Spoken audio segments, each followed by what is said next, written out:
Welcome to my YouTube channel Reema science point.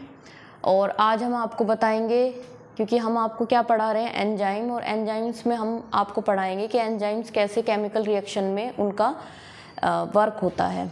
उससे पहले हमें पता होना चाहिए कि जो केमिकल रिएक्शन होती हैं उसमें 2 टाइप के प्रोसेस होते हैं। एक तो फिजिकल प्रोसेस होता है, एक आपका केमिकल प्रोसेस होता है। फिजिकल प्रोसेस में क्या होता है, इसमें भी 2 कंडीशन होती है, जिसमें कि फर्स्ट कंडीशन में क्या होता है कि किसी भी तरह का बॉन्ड ना तो बन रहा होता है, और जब वो बनता ही नहीं है तो फिर टूटेगा भी नहीं। तो किसी भी टाइप के बॉन्ड का ना तो फॉर्मेशन होना, ना उसका ब्रेक डाउन होना। दूसरी कंडीशन होती है कि जब जो है उसके क्या होती है, मैटर की स्टेट चेंज होती है।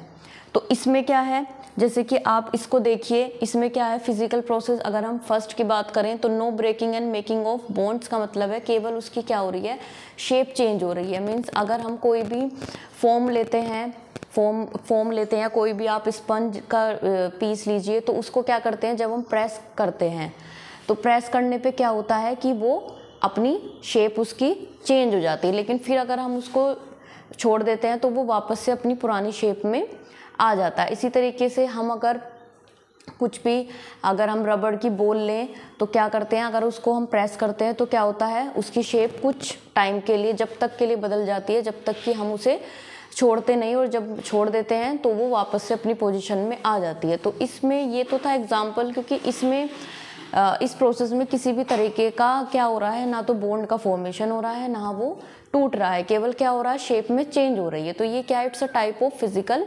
प्रोसेस या फिजिकल चेंज।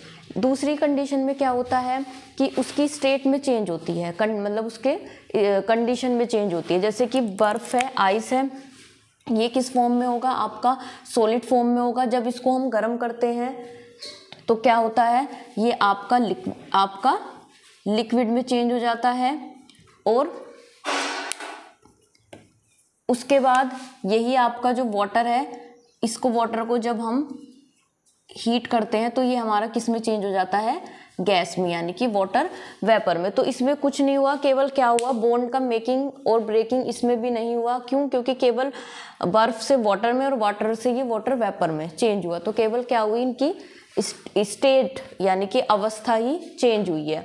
ये चीज़ आप केमिस्ट्री में पढ़ चुके हैं, लेकिन मैं आपको फिर से बता रही हूँ एक बार, क्योंकि एंजाइम जो होता है वो केमिकल रिएक्शन में ही इन्वॉल्व होता है, क्योंकि उसको हमने ऑर्गेनिक कैटलिस्ट भी बोला है एंजाइम को। तो केमिकल प्रोसेस में क्या होगा, यहाँ पे ब्रेकिंग और मेकिंग ऑफ बॉन्ड दोनों ही होते हैं।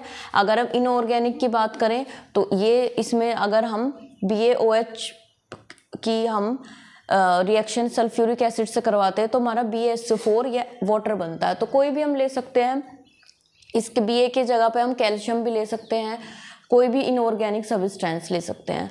तो वो आपका होता है इनऑर्गेनिक प्रोसेस। और ऑर्गेनिक में क्या होता है, जैसे आपका स्टार्च है तो ये ब्रेक होके क्या बनाएगा, ग्लूकोज। तो यहाँ पे क्या हो रहा है, बॉन्ड का ब्रेक डाउन हो रहा है और बॉन्ड की फॉर्मेशन भी हो रही है, इसलिए इसको हमने बोला केमिकल प्रोसेस। तो क्लियर है। इसके अलावा जो रेट ऑफ रिएक्शन होती है, रेट ऑफ रिएक्शन किसी भी केमिकल रिएक्शन है, उसका जो होता है,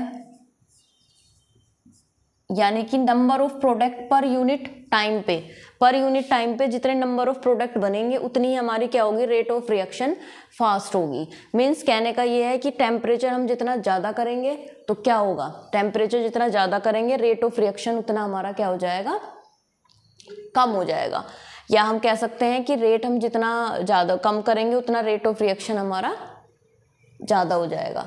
तो कहने का मीन्स ये है कि जितना पर यूनिट टाइम में हमारा प्रोडक्ट बनेगा उतनी ही हमारी रेट ऑफ रिएक्शन क्या होगी, मैक्सिमम होगी, यानी कि नंबर ऑफ प्रोडक्ट हमारे उतने ही हमको मिलेंगे। और इसमें क्या होता है कि जैसे सपोज कीजिए ये कोई एंजाइम है, तो इस एंजाइम में यहाँ पे ये एक्टिव साइट होती है, और इस एक्टिव साइट पे ही हमारा क्या होता है, एंजाइम आके बाइंड होता है।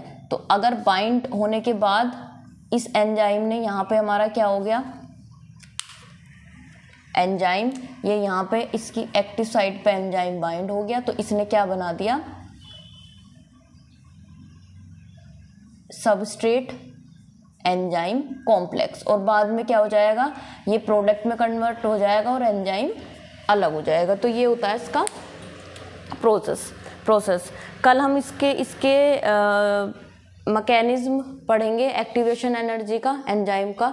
तो अगर आपको मेरी वीडियो अच्छी लगी तो लाइक करें, शेयर करें और चैनल को सब्सक्राइब करें।